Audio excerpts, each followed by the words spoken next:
La police et la gendarmerie étaient déjà sur place. Si il y a eu d'autres militaires en dehors de la gendarmerie et de la police qui sont partis, ça c'est... Ils sont partis pour un autre objectif, pour leur propre mission. Oui, mais vous savez, Monsieur le Président, les différents corps se connaissent. La police connaît son rôle, la gendarmerie également. Mais lorsque c'est des bérets rouges qui sont présents et qui sont en train de tuer la population, est-ce que l'armée, je vais parler des bérets verts, les militaires, ne pouvaient pas intervenir pour ramener ces bérets rouges au camp? Oui, je prends l'exemple de ce qui s'est passé en Gambie, lorsque le président Yahya Jammeh a voulu se maintenir au pouvoir alors qu'il avait perdu les élections. Il se sentait fort de la garde présidentielle. Mais quand les bérets verts sont venus, les bérets rouges ont déguerpi. Je vous comprends, maître, mais tous les exemples ne sont pas les mêmes. L'exemple que vous venez de prendre, c'est un exemple très isolé qui n'a rien à voir avec une marée humaine qui est dans un stade en train de manifester pacifiquement, d'ailleurs. Merci. Sans armes, Merci. sans moyen de défense. Merci. Vous le laissez répondre, maître. Oui, je m'excuse, Monsieur le Président. Dans cette logique, la gendarmerie, la police, qui a pour attribution de faire le maintien d'ordre, et des éléments isolés de l'armée se détachent pour aller à l'enceinte. Mais il faut être un homme fou,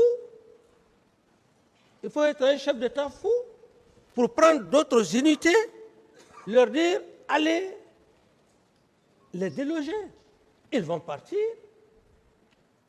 Ce que vous n'avez pas souhaité, mais ils ne vont pas aller les arrêter comme ça. Au cas où, ceux-là qui sont déjà à l'enceinte, qui se rendent compte qu'il y a un autre groupe qui vient vers eux, s'ils ouvrent le feu, mais ça sera une perte en vie humaine. Encore. Encore. De plus. Donc, ce sont des choses... Vous êtes avocat, vous ne savez pas, mais moi je vous parle dans le cadre militaire, ça ne se doit pas.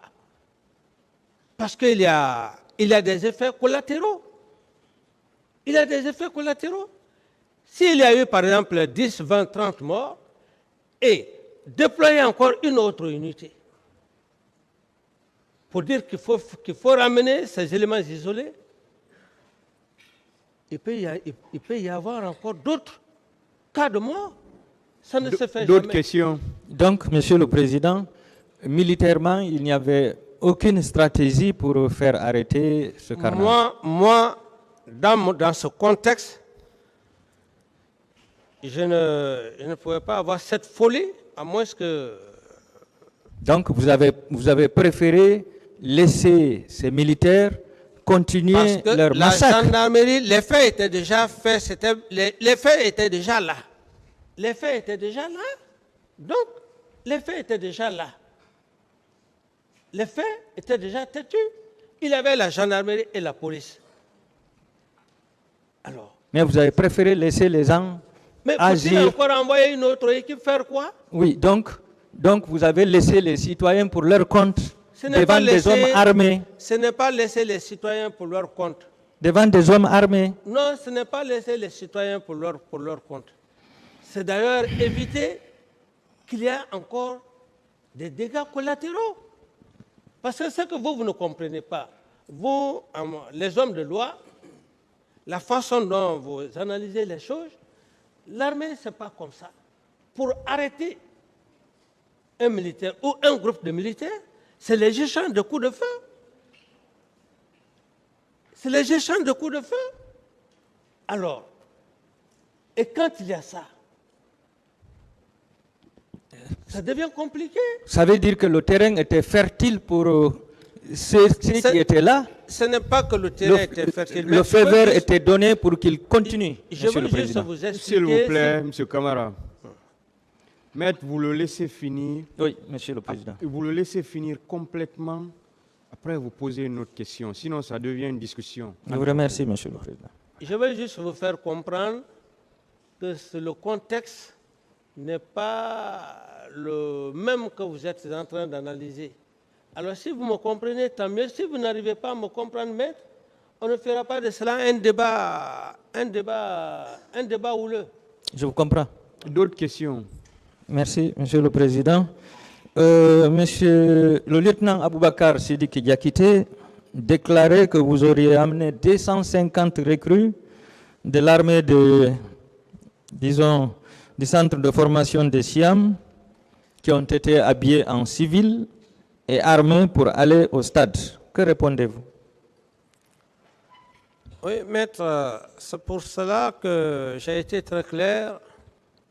J'ai dit que chaque fois que vous revenez sur le cas de M. Aboubakar Sidiki Diakité à l'Estumba, ça me pousse encore à revenir, à rafraîchir, comment dirais-je, votre mémoire. En quoi disant? C'est dans cette même salle, devant l'auguste tribunal de M. le Président, que M. Aboubakar Sidiki a dit qu'il y avait 2 centres. Et c'était ma première nouvelle. Pour moi, c'était seulement Kalea. Alors,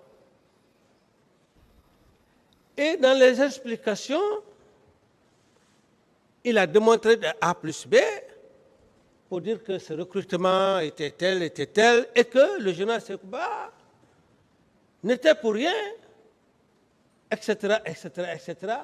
Mais dans ses déclarations, M. Aboubakar Toumba Diakité reconnaît devant le président du tribunal et ses éminents magistrats du parquet que quand bien même il apprécie le général Sekouba Konaté, que le général Sekouba Konaté est ici, mais c'est la même personne qui dit que le général Konaté a reçu, ils ont reçu tous des quotas. C'est le même Toumba Diakité qui dit qu'il y avait un autre centre du nom de Siam que vous venez de parler. C'est le même Toumba Diakité qui va chercher 26 éléments, des recrues qui sont dans un centre de formation, parce qu'on ne peut pas rester dans un centre de formation, donner le grade de caporal. C'est le même Toumba Diakité qui va, avec bien sûr son cachet, il prend 26 éléments. Alors, si on revient dans ce contexte, je dirais bien, avec la permission de Monsieur le Président, je ne peux pas parler de recrutement de Kalea de Siam, car c'est le général Sekouba Konaté, qui était ministre de la Défense d'alors, qui s'est occupé de ce recrutement. Et le même général Sekouba Konaté, dans ses déclarations, dire qu'il y avait 9000 recrues, c'est le même général Sekouba Konaté qu'on trouve un document qui prouve qu'il a eu 300 éléments venus de son village à Sana. Est-ce que moi, je suis à mesure de parler de comment les choses se sont passées à Kalea? Non. D'accord. Le moment venu, s'il est là, il pourra mieux vous répondre.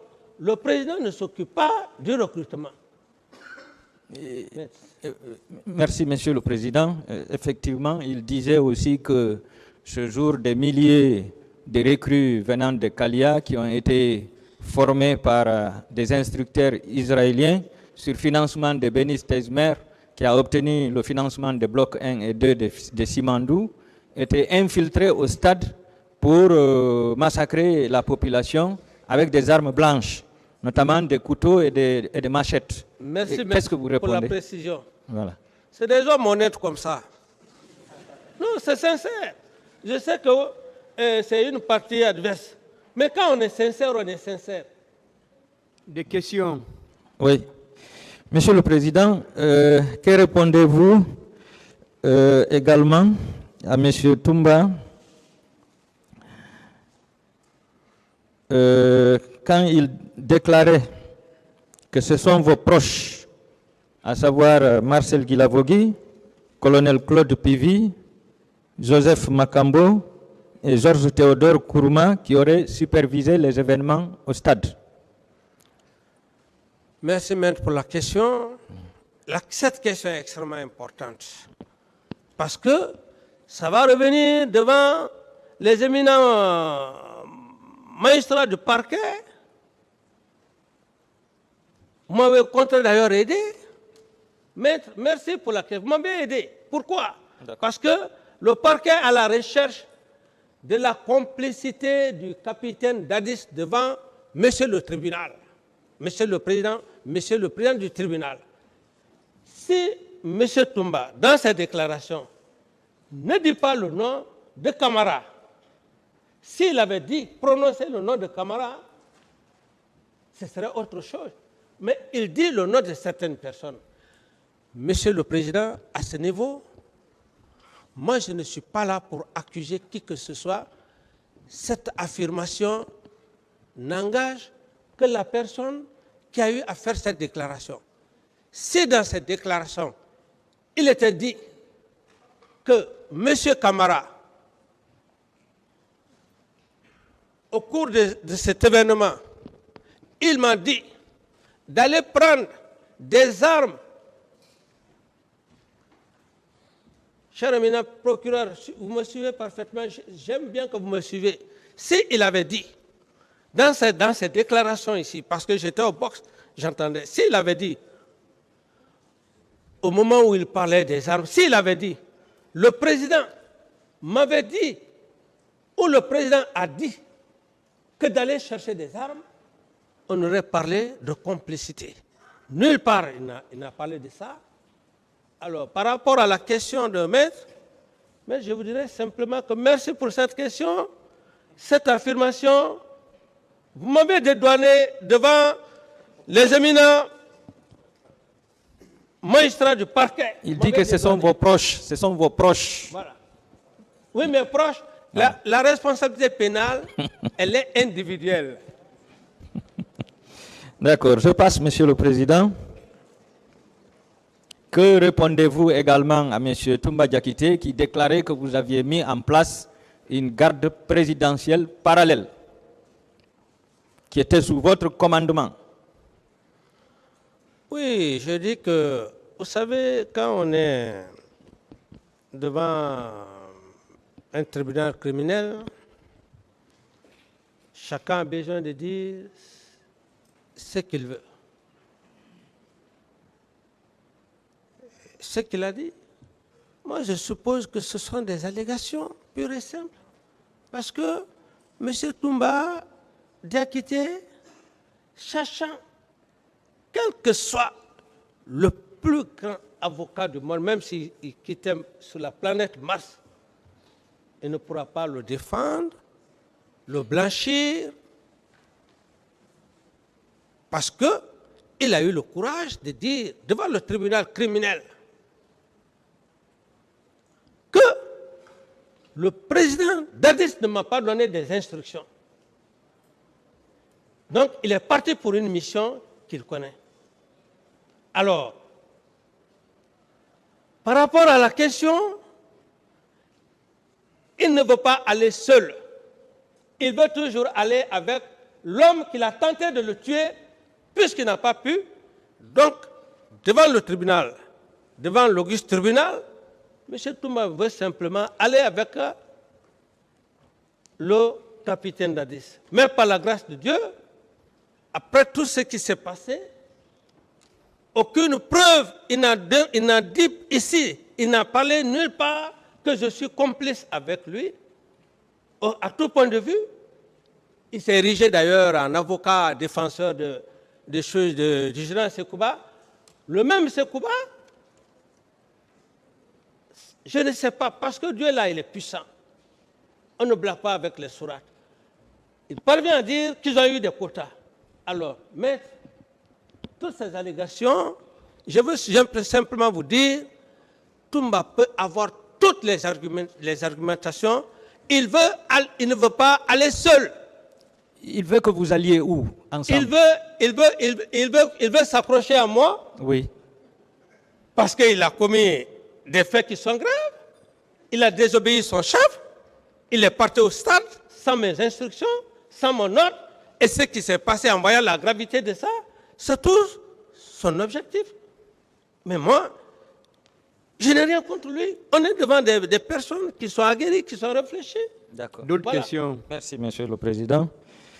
Que répondez-vous sur les accusations faites par Feu Général Toto qui déclarait que le colonel Cheboro Kamara, le lieutenant Toumba Diakité, le colonel Claude Pivi, le colonel Ablaye Sherif Diaby et le capitaine Moussa Dadis Kamara étaient tous impliqués dans la répression des manifestants au stade du 28 septembre?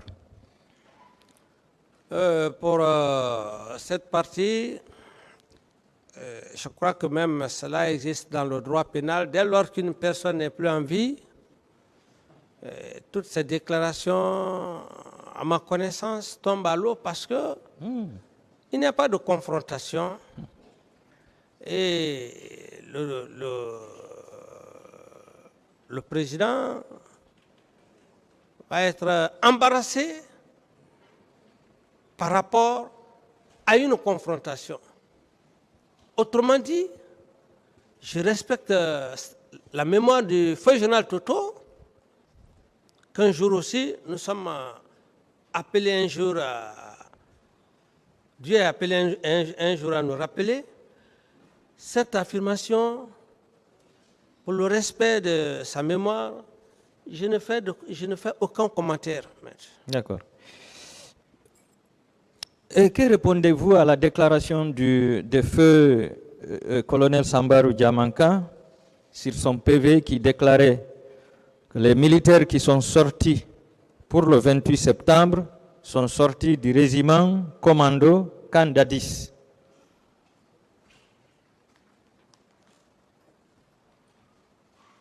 Vous avez fini? Oui, oui.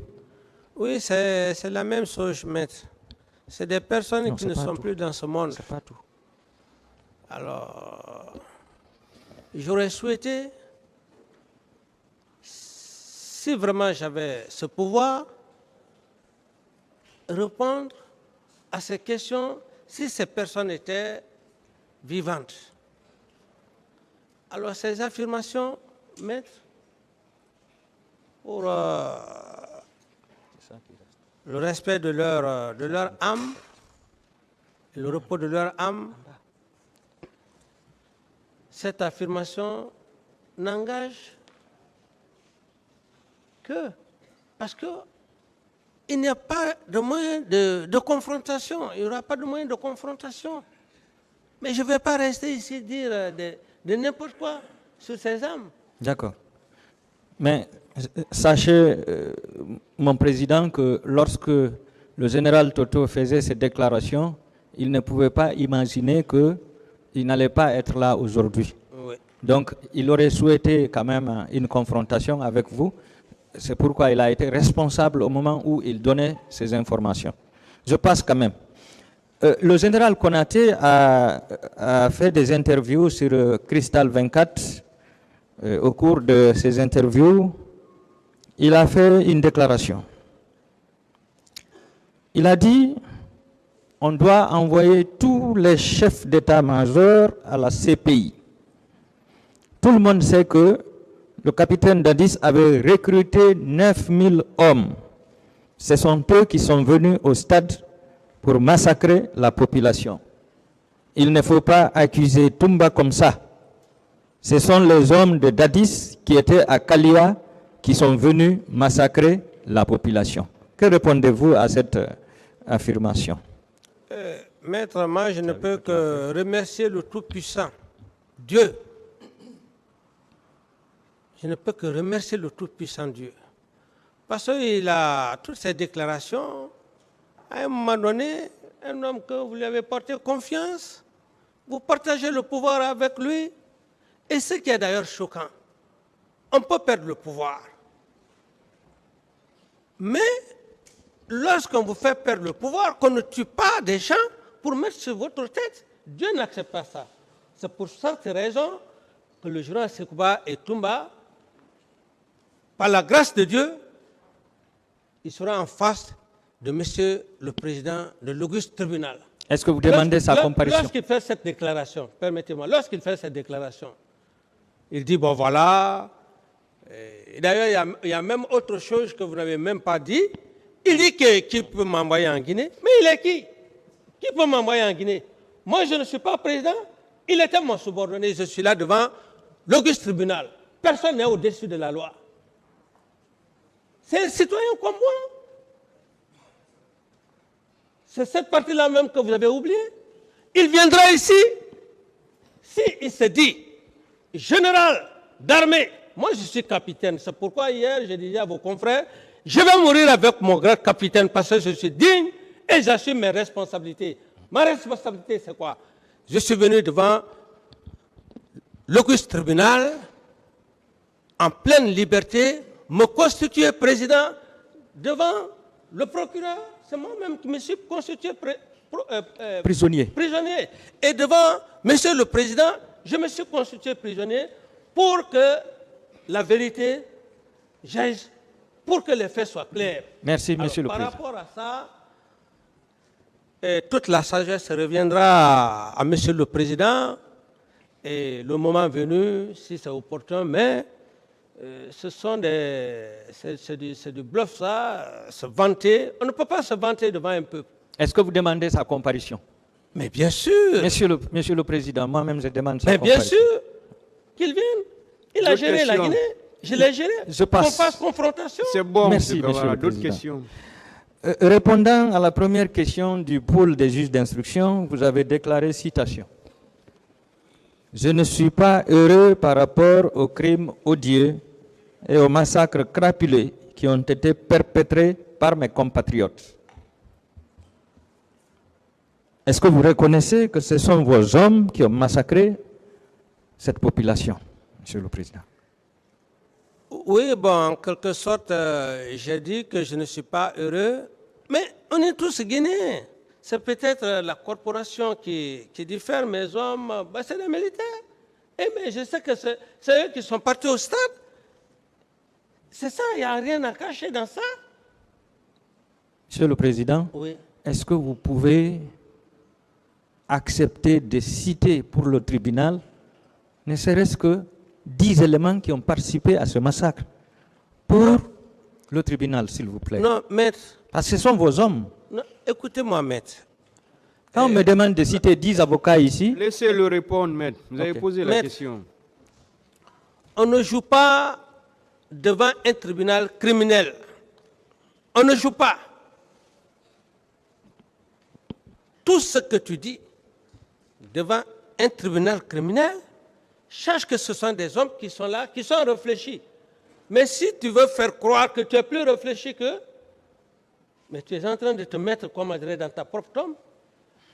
Je ne connais personne, la seule personne à qui je suis opposé dans le sens où vraiment c'est cette personne, à des moments donnés, on disait que le capitaine Dadis a donné des instructions à son aide de camp, c'est M. Aboubakar Sidiki Diakité alias Toumba. Merci, Monsieur le Président. Il y a un journaliste investigateur du nom de Mandian Sidibé qui est très bien connu en Guinée et à l'étranger, qui a fait des déclarations sur Facebook selon lesquelles vous auriez donné votre accord à feu Jean-Marie Doré pour l'organisation de la manifestation, mais que vous l'auriez renvoyé vers M. Papakoli Kourouma, qui était ministre à l'époque, pour avoir le dernier mot. Est-ce que vous avez connu la réponse qui a été donnée par M. Papakoli Kourouma lorsque Feu Jean-Marie Doré lui a rencontré à l'aéroport en présence du général Sekouba Konaté? Ce que je reconnais, c'est que avec le rôle que le Premier ministre Komara a joué, les leaders religieux et les sages, je ne m'étais pas opposé à la manifestation, comme effectivement c'est stipulé. Monsieur Jean-Marie Doré, vous savez, dans cette affaire, mais ce que je vais vous dire, il y a une seule chose qu'on doit reconnaître à Maître Jean-Marie Doré. Je suis forestier, comme, permettez-moi, Monsieur le Président, je suis de la même région que lui. Mais, Monsieur Jean-Marie Doré, le connaissant, et surtout après les événements du 28 septembre, ce qu'il a dit, c'est quelqu'un qui ne passait pas de côté. Donc, Monsieur Kamara, oui. est-ce que vous avez bien compris sa question? Il veut savoir effectivement, est-ce que vous avez renvoyé les gens vers M. Papakoli et est-ce que vous avez su sa réponse? C'est ce qu'il veut savoir. Non, je n'ai pas envoyé les gens vers... je n'avais pas affaire avec Papakoli. Je n'avais pas affaire avec Papakoli. J'avais affaire avec le porte-parole des leaders, M. Jean-Marie. C'est pourquoi, maître, si vous simplifiez aussi vos questions comme le président, voilà que c'est très simple automatiquement, mais quand vous compliquez comme ça, on va dire quelque chose, voilà, c'est bon. C'est pourquoi le tribunal demande à tout le monde, à tout moment, de faire peu de commentaires, parce que ça complique les choses. Ça nous permettra d'avancer aussi. C'est bon, M. Kamara. C'est simple. Continuez. C'est simple, Monsieur le Président. Selon Mandiang Sidibé, vous auriez ordonné à Feu Jean-Marie Doré d'organiser la manifestation. Mais vous l'avez dit, allez-y voir M. Papakoli Kourouma, c'est lui qui va vous donner le dernier mot. S'il est d'accord, vous ferez la manifestation. S'il n'est pas d'accord, la manifestation n'aura pas lieu. Et quand il l'a rencontré, selon Mandiang Sidibé à l'aéroport, quand il s'apprêtait à voyager à l'intérieur du pays, selon Mandiang Sidibé, M. Papakoli Kourouma lui a répondu ceci: si vous sortez, on va vous massacrer. Ça a été la réponse. Est-ce que vous aviez su cette réponse, Monsieur le Président? Voyez-vous, maître, j'ai été très clair hier ici. J'ai dit, moi, je ne me fie pas aux réseaux sociaux. C'est oui ou non, Monsieur le Président? Non. D'accord, je passe. Il continue. Il dit que vous auriez instruit au colonel Tchéboro Kamara de laisser les gens manifester librement, sans tuer personne. Non, je n'ai jamais donné des instructions au colonel Tchéboro. Selon lui, c'est suite au compte-rendu qu'il aurait fait au ministre Papakoli Kourouma en lui disant, Monsieur le Président ne connaît pas ses opposants, c'est pourquoi il veut les laisser librement manifester, mais il va voir. Donc c'est en ce moment que le ministre Papakoli Kourouma a appelé le ministre de la Sécurité, à l'époque feu Mamadou Ba Toto, pour lui dire de signer la réquisition pour ordonner à l'armée de sortir pour aller massacrer la population. Qu'est-ce que vous en dites, Monsieur le Président? Oui, mais ça, ce sont des affirmations qui viennent d'une personne. Et il disait massacrer les faux leaders. Oui, maître, je dis, ce sont des affirmations qui viennent d'une autre personne qui ne vient pas de M. Kamara. Cette affirmation, je ne m'y reconnais pas là-dedans. Il continue. Il parle du lieutenant-colonel Fantamadi Touré, le commandant du GIR, le groupement d'intervention rapide. Vous le connaissiez, Monsieur le Président? Non. Vous n'avez pas connu Fantamadi Touré? Fanta Madi Touré, si je le vois, peut-être je peux le connaître, ouais. D'accord. L'investigateur disait que c'est lui qui avait piloté les tirs au stade. C'était le boss. Tous étaient sous son contrôle. C'est lui qui avait la liste de la police, de la gendarmerie et de l'armée. Qu'est-ce que vous en dites, Monsieur le Président? Tout ça, ça m'est vraiment étrange. Hein? Ça m'est vraiment étrange. D'accord. Il disait également que Edouard Théa, dont je ne connais pas le grade,